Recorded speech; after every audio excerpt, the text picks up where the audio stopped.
Alors, bonjour à tous les membres de l'ECS Fabros. Bonjour à tous les membres. Bienvenue à notre live Instagram aujourd'hui avec M. Alex Salvoni. On veut remercier Alex pour avoir pris son temps durant la journée pour venir nous rencontrer, nous parler et aussi pour discuter avec nous sur certaines choses. Alors, welcome Alex. Thanks again for being here and taking the time off your busy schedule as well to speak to our members. So basically, we'd just like to ask you a couple of questions. Beginning, welcome. We'd like to know in this time in this pandemic, since you're always, either in the schools, at the federation, on the fields, doing courses. How do you keep yourself busy during this pandemic, and what's a typical day for you now that we're always at home?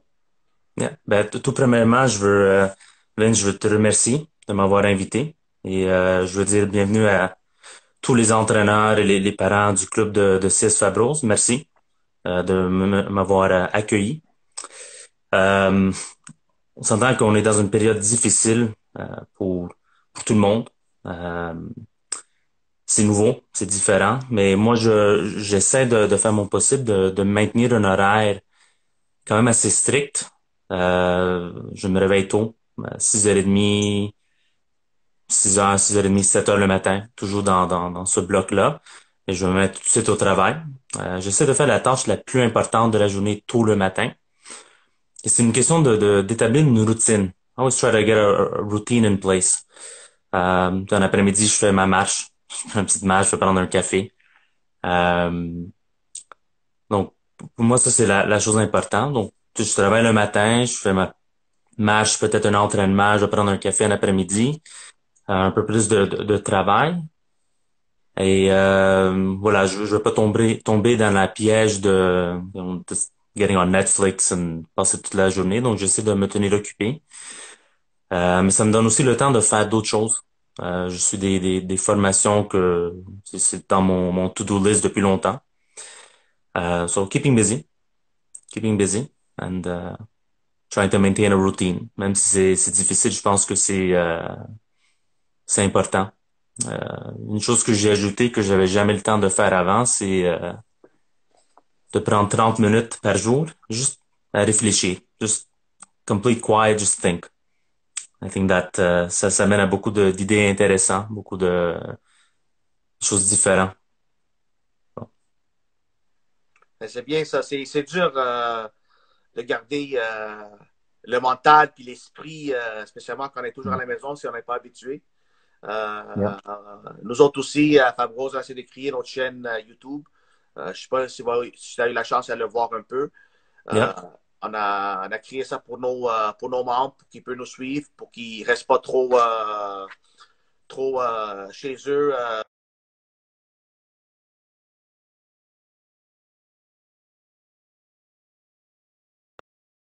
Pour juste nous expliquer un peu, tu as joué au soccer quand tu étais jeune, Yeah. évidemment. Puis là, tu es devenu un entraîneur de haut niveau avec une licence A. Tu as entraîné aussi dans les équipes de Québec, comme tu as dit, au Cégep Dawson, puis plusieurs différents structures. Est-ce que tu peux parler un peu de tes expériences, what you learned, what you didn't, what you would have liked to learn? Qu'est-ce que tu as eu comme expérience positive, négative, un peu dans ta carrière jusqu'à date? Et aussi, pourquoi tu es décidé de devenir entraîneur et pas un joueur professionnel?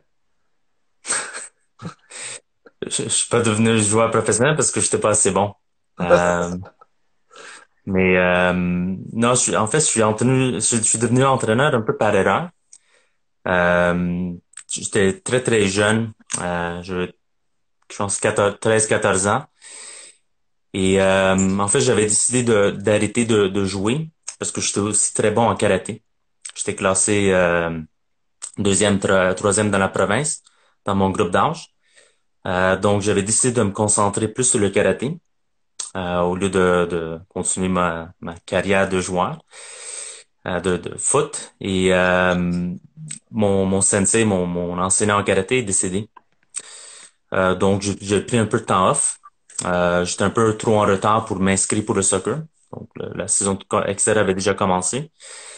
Et mon frère était tout jeune, il avait 6-7 ans, il a commencé à jouer. Mon père avait était son entraîneur. Mon père avait joué aussi au niveau semi-professionnel ici. Euh, donc, c'est l'entraîneur de l'équipe. Il m'amenait aux entraînements. Moi, j'aidais un peu. Et mon père euh, était plus capable de venir aux entraînements. Il avait changé de travail.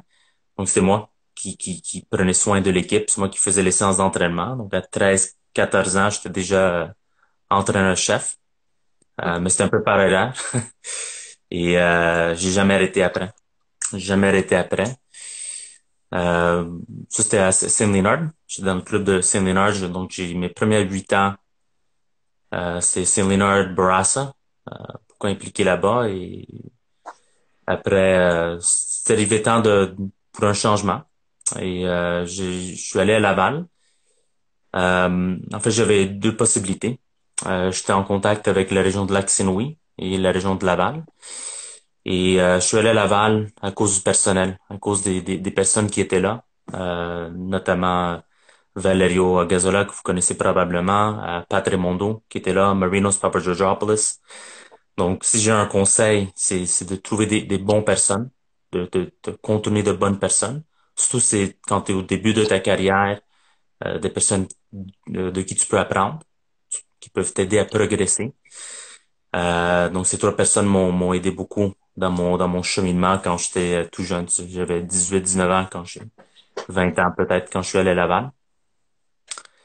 Euh, et plus tard dans ta carrière, comme là, je suis principalement en position d'entraîneur-chef ou de directeur ou de responsable, c'est le même conseil, de se contenir de personnes pas qui pensent de la même façon de toi, mais qui veulent les mêmes choses que toi, qui veulent avancer, qui veulent mettre le travail, d'être bien contourné. Donc, ton staff entraîneur, tes assistants coach, préparateur physique, entraîneur de gardien de but, peu importe. They kind of agree with you, not yes men. Ça, j'ai jamais aidé. J'ai toujours voulu des assistants coach qui vont me challenger un peu. Et une bonne expérience pour moi, c'était au Jeu du Canada. J'ai pris un assistant coach que j'avais jamais travaillé avec. Et je sais que peut-être certaines de mes amies qui pensaient que j'allais leur demander n'étaient pas contents, mais c'était le bon choix. Il m'a challengé beaucoup. C'était mais on voulait les mêmes choses. On voulait que l'équipe va bien. Je parle là de Christophe Blain, que Vince, I know you know Christophe. Yeah, very well. We had never worked together. And on avait coaché contre au niveau collégial. J'apprécie beaucoup sa façon de fonctionner. Donc, c'est l'autre chose de pas avoir peur de prendre des chances. Take a chance on someone if they have the right personality and the right mindset. Perfect. Yeah. Thanks for sharing that. C'est très, oui, je connais Christophe très bien. Moi, je coach au Cégep Vanier. Yeah. Puis, en fait, je voulais toujours coacher au Cégep Vanier parce que j'ai vu une couple de matchs quand tu es coaché au Dawson, puis la façon que ça a été. Puis, j'ai beaucoup aimé ça parce que c'est pas toujours les mêmes joueurs que tu as à chaque année. Tu as le même programme que tu essaies de développer, mais tu n'as pas toujours les mêmes joueurs.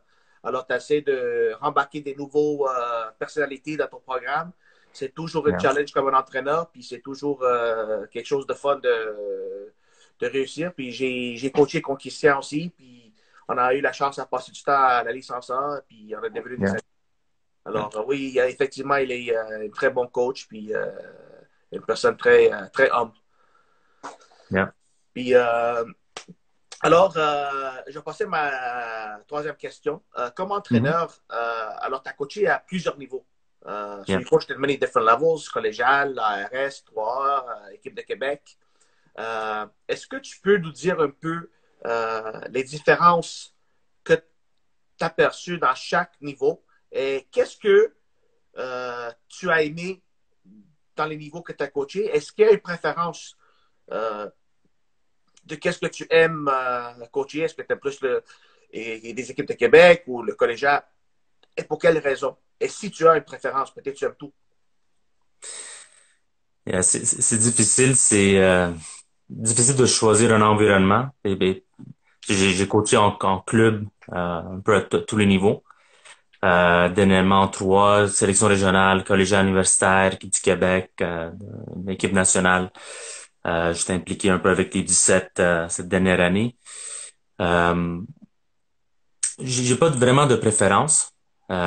Chacun a des positifs, des négatifs. Euh, des difficultés. Tu sais, je peux prendre les équipes du Québec. C'est bien de travailler avec des athlètes d'un plus haut niveau. C'est toujours pas plus agréable, mais on travaille différemment. Ils ont des notions de base techniques ou physiques déjà développées, donc on n'a pas à se concentrer là-dessus. Mais on les voit très peu. On est dans des situations de camp. On a très peu de temps pour mettre en place ce qu'on veut. Vous avez une équipe 3 qu'on a toute l'année. On peut bien mettre en place une périodisation pour préparer l'équipe. Quand on est en camp, c'est cet entraînement, il faut aller jouer l'Ontario. Donc, ça, c'est une des particularités. Donc, c'est bien de travailler avec des athlètes de ce niveau. Mais en même temps, la difficulté, c'est la quantité de temps qu'on a avec eux qui est très peu. À l'école, euh, j'ai des joueurs qui ont envie de faire le foot. Le soccer, ils aiment ça. C'est leur sport préféré parce que c'est une concentration. Euh, Est-ce qu'ils ont la même qualité que les joueurs en équipe provinciale, l'équipe du Québec? Pas tous, bien évidemment, mais c'est un autre type d'enseignement. Moi, je suis là pour la progression des jeunes, de les donner la possibilité d'atteindre des niveaux plus avancés, que ce soit Moi, je suis très content quand ils font l'équipe 3, donc quand ils jouent en 2A ou quand ils sont pris au collégial. Donc l'année passée, la moitié de nos joueurs et joueuses qui ont gradué, nos finissants, sont allés jouer collégial. On a une couple qui sont allés en Italie. Actually, Vince, you would know them, Ilan, Berton, and Alex Suleri, so the two students from Saint Anne that were in Italy up until this pandemic.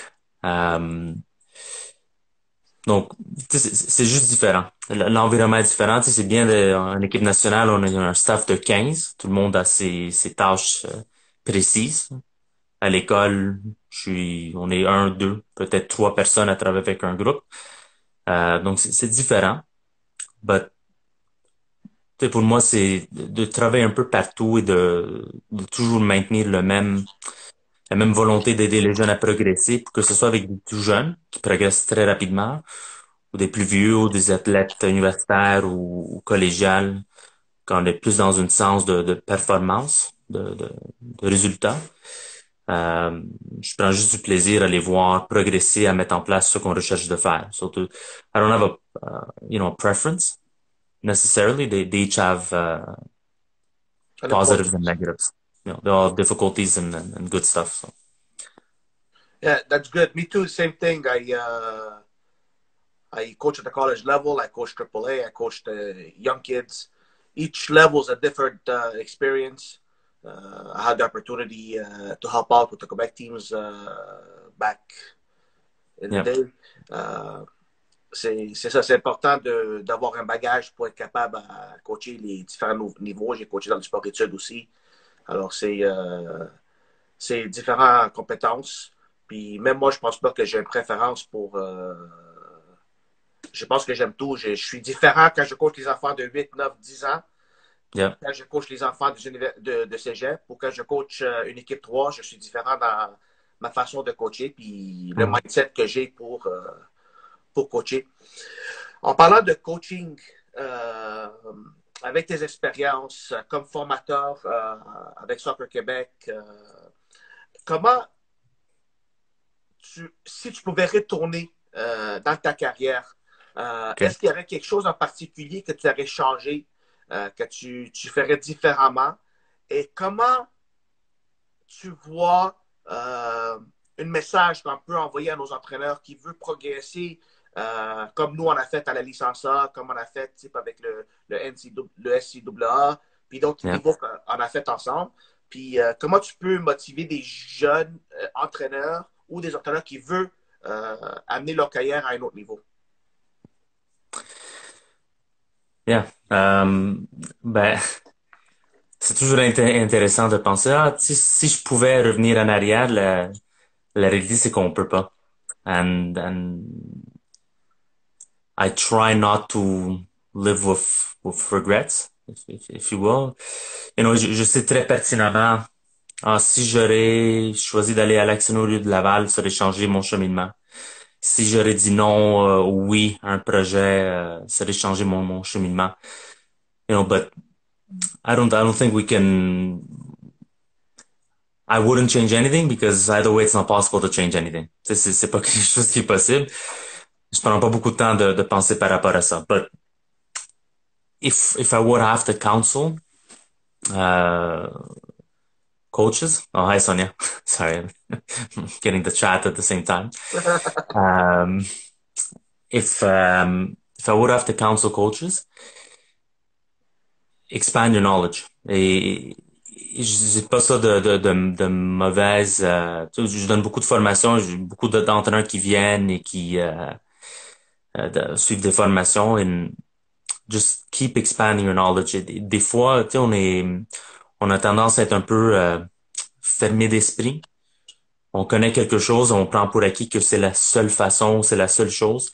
It's really not. Et j'essaie même de lire des choses sur différents sports. Je lis les livres de Phil Jackson, c'est un coach de basket, et les livres de Pat Riley, un coach de basket, mais les coachs de football. Et dernièrement, j'ai lu un livre sur scouting methods, mais en football américain. Juste pour voir, ben, quand ils font de la détection, when they scout a game, ben, what are they looking for? Donc, je peux pas appliquer l'aspect tactique, parce que c'est pas le même sport, mais la façon de penser peut se transférer en soccer. So, just expand your knowledge. Prenez rien pour acquis. I try not to. Prenez rien, don't take anything to be 100% certain. Nothing is ever 100%. Et moi, c'est ça. Just keep looking for knowledge, but then apply it. Après, il faut l'appliquer. Donc, c'est bien de lire et faire des recherches, mais après, si on n'implique rien du tout sur le terrain, ben, and try it. Et on a tous des différents styles, des choses qui fonctionnent pour nous. So, just acquire knowledge and then try it. Yeah, I agree with you. It's important to keep learning. Moi, je fais des cours en ligne. Tu sais, mes enfants à la maison, moi j'ai 4 garçons. Puis mes enfants me disent, mais pourquoi tu continues à faire des cours? Tu as fait une licence A déjà, tu arrives à la licence A, pourquoi tu vas faire? Parce que tu apprends toujours, et moi-même, même pas juste, si tu as dit d'avoir un esprit ouvert, un open mindset, c'est pas juste dans les cours. Tu apprends des entraîneurs, tu peux apprendre de tes joueurs, tu peux apprendre de tout le monde.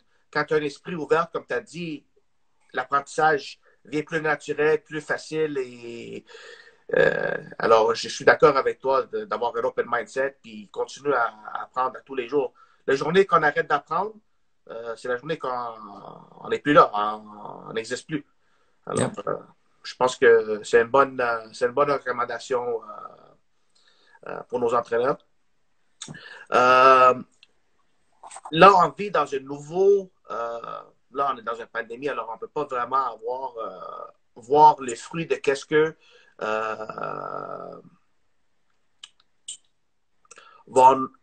les enfants peuvent voir dans la nouvelle réforme du Soccer Canada. Est-ce que tu peux nous expliquer ou faire comprendre aux parents et aux jeunes l'importance, pourquoi le Soccer Canada a fait le changement qu'ils ont fait et à leur structure présentement? OK. Regarde, je pense le fait d'avoir une réforme, une idée, une structure, une ligne directrice à travers le pays, déjà, c'est fantastique. Et c'est quelque chose qui n'existait pas vraiment, au moins pas de façon concrète.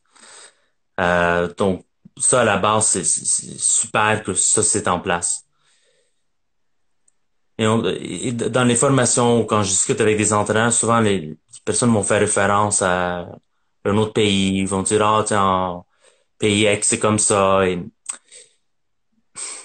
le Canada est pas comme les autres pays.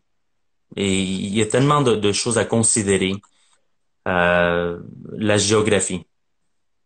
Il y a peut-être trois, quatre autres pays dans le monde qui ont la grandeur du Canada, ce niveau l'espace qu'on a.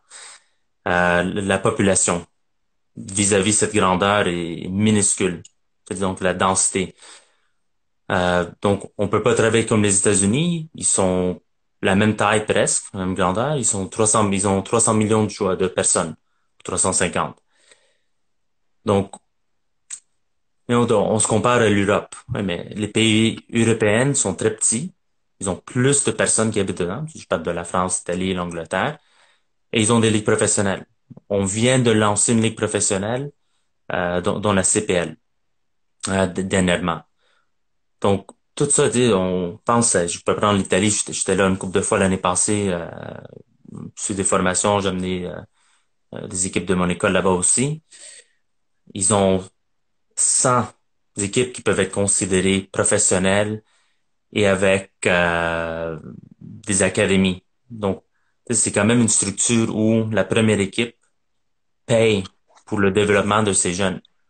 Et ici, on a trois équipes en MLS, on a des équipes en CPL qui commencent à mettre ça dans notre structure. Donc, on peut pas se comparer et dire, ah, t'es en France, c'est comme ça, en Italie, c'est comme ça. Ben, ça fonctionne pas ici parce qu'on n'a pas la même structure géographique, on n'a pas la même structure au niveau du foot professionnel. Et en plus, culturellement, c'est juste un peu, c'est pas la même chose. Euh, il y a une manque de compétition vis-à-vis les autres sports dans les autres pays. Tu sais, le foot, c'est le sport numéro un. Ici, ce l'est pas. Ça va peut-être le devenir dans les prochaines générations, on sait pas. Euh, mais voilà. Donc, il y a une différence de culture, d'histoire aussi dans le foot. Donc, le fait que le Canada a pris la décision de mettre le propre plan en place, je pense que c'est fantastique. C'est particulier au Canada. C'est selon nos besoins, selon notre culture, et très basé sur la science aussi. Euh, et je dis toujours, le Canada, l'Amérique du Nord en général, on est très fort dans les études. Euh, donc, je suis juste content que on essaie d'appliquer ce qu'on a étudié. Tu sais, le programme de LTPD qui existe depuis une dizaine d'années. Les pays en Europe commencent à l'appliquer. La Suède l'a pris, ils l'adorent. Ouais. So we come up with good stuff and now we're actually trying to apply it. Ça, je suis content. Et il y a tellement de bonnes choses. Et puis je prends l'idée du CDC. Je sais que les personnes hésitent beaucoup you know, 100 joueurs ou toute une catégorie d'âge sur le terrain en même temps.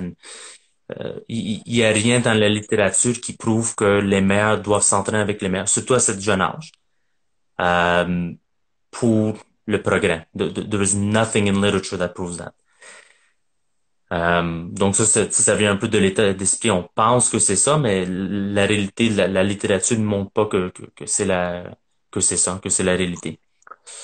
Euh, Après, on pense à la sélection de joueurs. And Vince, I know you did the Trojans license and we addressed it. Mais tu sais, dans la sélection de joueurs, on prend un joueur à 8 ans et on prend les 12 meilleurs joueurs de 8 ans, on les met dans une équipe. Mais déjà, ces 12 joueurs-là, on les met avec l'entraîneur le plus expérimenté ou le meilleur. Et les autres 88 joueurs, ils jouent récréatif. Souvent, c'est des personnes avec moins d'expérience. Pas toujours. Je veux pas généraliser, mais souvent, c'est des personnes moins d'expérience. Donc, déjà, les 88, on diminue leur chance de progresser. Ouais. Et on se fie juste aux 12 qu'on met dans l'équipe de Division 1. Effectivement. And we don't know how players are going to progress. So that's a big thing. Et tous les sélections, et je, je peux parler équipe du Québec, équipe nationale, peu importe, on dit toujours it's a snapshot. C'est une photo qu'on prend au moment des 12 ou 16 ou 18 ou 23 joueurs, meilleurs joueurs en ce moment. Mais on sait pas dans un an, dans 2 ans, dans 3 ans, on sait pas comment les joueurs vont progresser, surtout quand ils sont si jeunes. So we need to cast a bigger net. And I think that the CDC and the new structure allows us to do that. The new reform allows us to do that. It takes us away, removing the selection at a young age from coach bias. Les entraîneurs que, je dis pas le favoritisme, mais bias dans le sens où les entraîneurs préfèrent certains types de joueurs, peut-être le joueur qu'ils étaient quand ils étaient jeunes ou le joueur qu'ils étaient pas, ou le type de joueur qu'ils adorent. Ben ça, c'est pas juste pour les joueurs qui sont pas ce type. Ils sont peut-être des bons joueurs, ils ont des qualités, mais ils tombent pas dans euh, l'idée très petite de qu'est-ce que l'entraîneur recherche.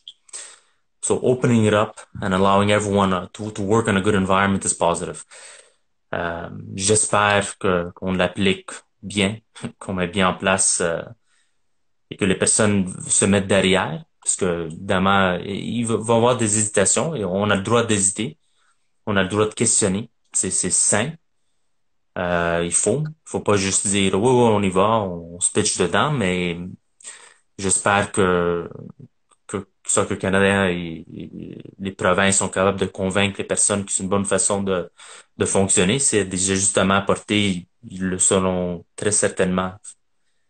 But I'm just happy. I'm just happy that we finally have a clear idea of what we want to do as a country, and hopefully it works. Moi aussi, je pense que c'est important d'essayer de parler avec nos membres sur l'importance d'un jeune âge, que les joueurs ils ont la même équitabilité pour s'entraîner, pour être capable d'avoir la même façon d'apprendre à travers la structure dans un club pour tous les enfants et pas juste, comme tu as dit, une 12 ou une dizaine ou une vingtaine qui sont sélectionnés. Des fois, tu sais, on sélectionne des joueurs parce que on est l'entraîneur puis c'est notre enfant. Des Yeah, fois, on sélectionne parce que c'est notre voisin ou c'est notre cousin. yeah, Puis, tous les enfants à cet âge-là, ils méritent d'être là.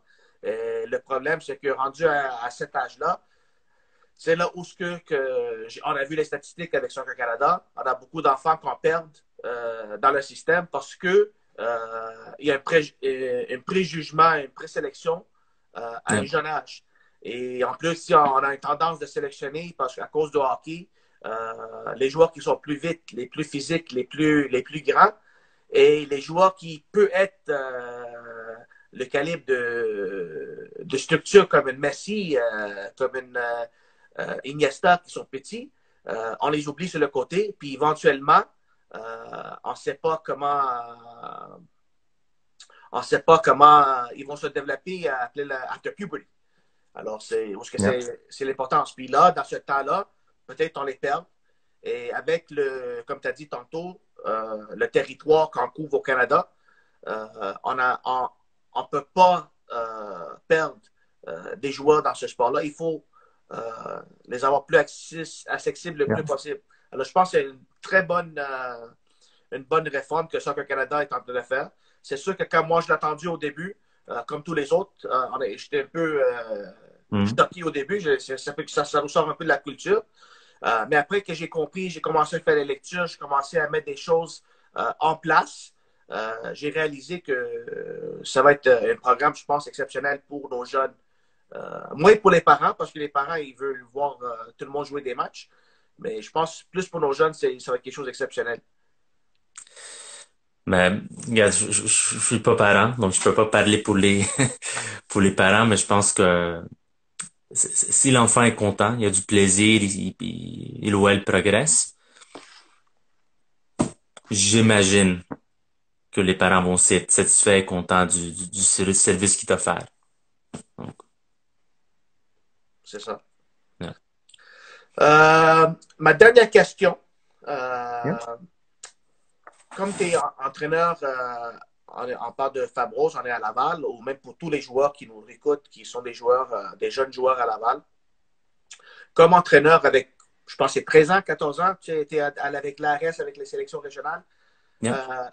Qu'est-ce que tu peux nous suggérer à une jeune joueur, 8, 9, 10, 11, 12 ans, de l'importance de travailler à un jeune âge pour quand il arrive aux sélections régionales, ça peut être quelque chose plus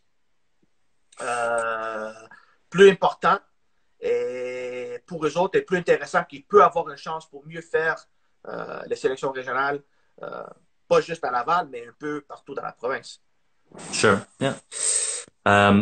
Ben, premièrement, il faut, tu sais, le rôle de la région, c'est encore de take that snapshot et amener les 16 ou les 18 joueurs qu'au moment sont performants, on va dire, ou qui démontrent vraiment des capacités ou des qualités qui vont devenir très intéressants. Au Jeux du Québec, toute notre sélection régionale, et après le Québec fait la même chose à 14 ans et le Canada à 15 ans au niveau de la sélection. So it's the start of the process. Qu'est-ce que les joueurs peuvent faire? Look, j'en ai parlé un peu quand je parlais de les entraîneurs et leurs pas préjugés ou mais leur préférence vis-à-vis des joueurs. Je pense que nous, on essaie de pas avoir quelque chose de prédéterminé dans qu'est-ce qu'on recherche. Donc, il n'y a pas de modèle. Il faut être capable de faire ça, sinon. Je sais qu'il y a des standards au niveau du foot international qui sont quand même nécessaires pour la bonne performance. Look, we're looking for good soccer players. It's not more complicated than that. Et après, nous, on dit toujours à nos athlètes, c'est une question de performance au moment, évidemment, et potentiellement de qualité qu'ils pourraient avoir dans le futur. Mais ça aussi, c'est difficile on peut jamais savoir qu'est-ce qu'un joueur va être dans 2 ans ou 3 ans. Just work on everything. Je sais que c'est pas peut-être un très bon conseil, mais faut être propre techniquement. Il faut avoir des capacités athlétiques minimales qui sont développées. Donc, at least movement skills, la capacité de bien se déplacer, qui a une influence sur les capacités techniques aussi. Donc si on a de l'aisance physique dans nos déplacements et dans nos mouvements, on est à l'aise dans notre gestuelle, ça aide aussi par rapport à le développement technique, éventuellement le développement physique ou athlétique. Jouer des différents postes. Donc, le fait d'être polyvalent, c'est pas un négatif. Au contraire, et l'exemple que je donne souvent aux parents qui rentrent dans la sélection, c'est peut-être t'es le meilleur défenseur central dans ton club. Mais à Laval, il y a 12 défenseurs centrales. Peut-être t'es le meilleur défenseur central à Laval. Parfait, mais tu vas arriver à la sélection provinciale et le jeune de Québec, le jeune de Rimouski, le jeune d'Estrie qui sont plus performants, donc t'es pas sélectionné. Mais si tu peux jouer à un autre poste, défenseur latéral ou en 6 ou peu importe, ça peut être positif. Pour toi, ça peut te permettre de faire la prochaine étape. Si c'est pas au niveau provincial, peut-être t'es le meilleur défenseur central au Québec, mais il y a un jeune de Calgary, un autre de Vancouver qui sont plus performants de toi. Donc, le fait de jouer un peu partout, de voir le foot de différentes façons, I think that's important as well. But it's everything. T'sais, il faut pas, c'est pas que je veux pas dire que je recherche le joueur qui est très rapide. Si un joueur qui est très rapide, parfait. Donc, and Vince equals a bit to what we see in the children's license. Et des fois, on a des joueurs que sur les 10 ou les 20 qualités potentielles, ils sont bien en toutes. Ils ont pas vraiment de grosses faiblesses ni de grandes forces. Il y en a d'autres qui ont 4-5 choses qui sont vraiment très, très bons et d'autres choses qui ont plus de difficultés. Il y en a certains qui ont une qualité incroyable, que ce soit la vitesse ou juste au niveau technique, la piste de balle ou une intelligence de jeu. Et, so, on se limite pas. On dit pas, non, moi je vais prendre un joueur très rapide, un joueur très costaud, un joueur très. It's about finding the players that are ready at that time, au moment. Donc, continuez à développer vos forces, continuez à, et là je parle directement aux joueurs, vos lacunes, travaillez pour les améliorer, but work on your strengths as well. And it's everything. It's everything. Faut développer dans tous les sens. Je suis d'accord. Je pense que ça renforce un peu le point qu'on a mis sur le CDC parce que de l'âge de 4 ans jusqu'à 12 ans, quand tu vas avoir une culture de meilleur coaching pour tout le monde et pas juste pour une certaine 10 ou 20 joueurs, je pense que là, ça peut nous aider à développer les joueurs. Mais l'important aussi, c'est pour la formation des enfants, pour le développement, mais en même temps, il faut avoir aussi une façon que les enfants ils apprennent à la maison puis travaillent aussi les autres mêmes. Alors, tu sais, c'est sûr qu'un enfant qui va venir puis il va dribbler le ballon, il a un talent naturel très haut, he's gonna shine at that moment. Mais le joueur qui va travailler, avec le temps qui arrive à 15, 16, 17 ans, he's going to outperform him. Il va le dépasser à un moment donné parce qu'il va devenir la même taille, il va devenir la même grandeur, il va devenir la même. Puis lui, le joueur qui a juste cette technique qui se base dessus, comme la vitesse ou quoi que ce soit, mais le joueur qui travaille sur tout et il travaille souvent, mais il va des fois être capable à le dépasser. Alors, c'est ça, je travaille fort puis continue le développement à tous les niveaux. Je pense que c'est intéressant ce que tu as dit, Alex. Vraiment, c'est bien. Mais moi, en fait, qu'est-ce qu'on va faire? On a eu une discussion. Je vais laisser peut-être des commentaires de les personnes qui nous voient, s'il y a des commentaires à nous poser. Sure. Peut-être 5 minutes. Puis après ça, ben, on ira terminer ça. Okay. Alors, si vous avez des questions, il y a une boîte de commentaires, vous pouvez l'envoyer dans la boîte de commentaires, puis je vais poser les questions à Alex, il peut les voir aussi. Alors, on attend quelques minutes pour voir s'il y a des commentaires ou des questions de nos publics.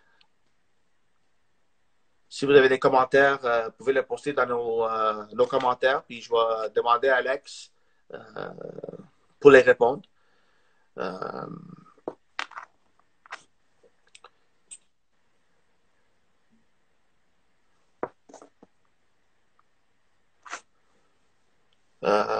Je voulais connaître ton profil d'entraîneur en quelques moments. Ça vient de Amin Yassine. Ouais. Je pense qu'on a parlé un peu de ça avant, mais je ne sais pas si tu peux lui répondre un peu. Dans quel sens mon profil?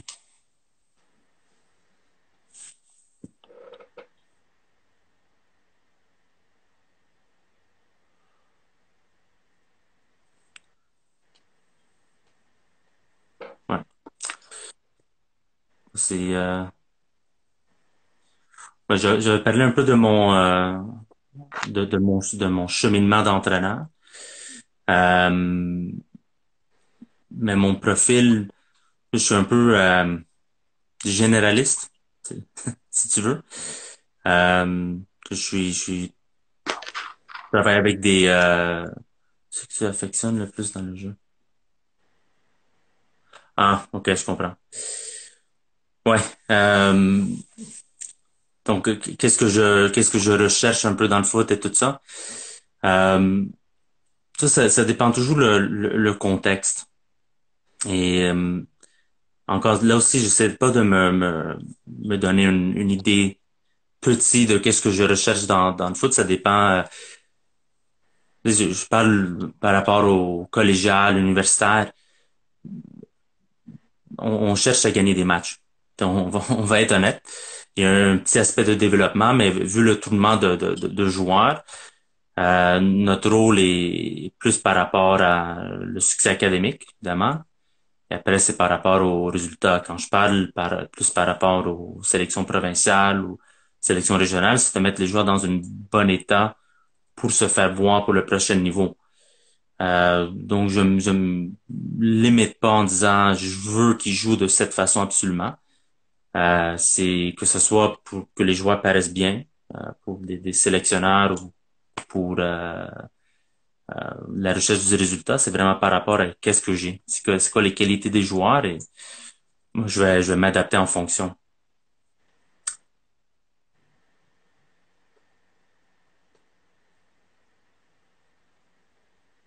On va vous parler d'entraînement physique chez les jeunes. Euh, Pas tout à fait certain de comprendre la question, mais ouais. Quand on parle les résultats, je parlais plus au niveau collégial universitaire. On parle d'adultes. Donc c'est un peu différent. Euh, ouais, on n'a pas vraiment parlé de résultats par rapport aux jeunes. Au contraire, la nouvelle réforme va complètement à l'encontre de ça. Et le développement physique, c'est plus par rapport au l'aisance de mouvement Nation. qui est très important. Et ça, des jeunes de 4, 5, 6 ans, et ça c'est partout dans le monde, c'est quasiment plus de l'éducation physique et pas de soccer, c'est de foot. C'est le développement des habiletés motrices qui est critique. La prochaine Ouais. question, Alex. Pour les Jeux de Québec en U14 en 2021, impact quel sur Ouais. les équipes de Québec et l'équipe Canada? Euh, euh, à déterminer, mais d'après ma compréhension, ils vont, vont quand même avoir des activités de, euh, de sélection à U13. Donc peut-être pas dans le format actuel, comme un tournoi, un festival, mais des regroupements. Parce qu'effectivement, il faut quand même qu'ils voient les joueurs en avance pour avoir une équipe du Québec à 14 pour ensuite aller vers l'équipe nationale U15. Donc, c'est pas confirmé, mais il risque d'avoir des activités à U13 pour permettre le processus à continuer. Et U14, ça sera l'année de compétition, si tu veux, au niveau des sélections régionales ou Jeux du Québec. Parfait. Alors, s'il n'y a pas d'autres questions, on va terminer avec celui-là. Euh, je vais prendre le temps euh, de mon côté et de